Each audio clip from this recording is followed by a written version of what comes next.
এখন এসব কথার মানে কি? আমার তো মনে হচ্ছে তুমি আমাকে ভালোবাসো না। আচ্ছা বাসি না, যাও।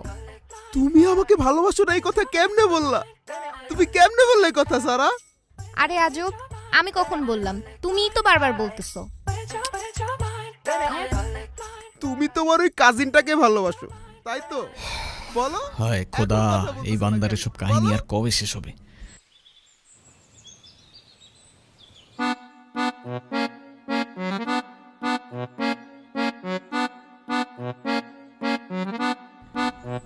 আচ্ছা, তোরা কথা না বললে দেখা করতে আসার কি মানে? আর দেখা করতে আসলে কথা না বলার কি মানে, সেটা আমার একটু বুঝাবি? সেটাই, মানে আমাদের কি কোনো কাজ নাই? সারাদিন কি তোদের পিছে পিছে দৌড়াবো? কিরে, আমার হয়ে তুই ওরে বল, আমার কথা বলার কোনো ইন্টারেস্ট নাই তোমার সাথে। কি হলো বল? আমার কথা বলার কোনো ইন্টারেস্ট নাই তোমার সাথে।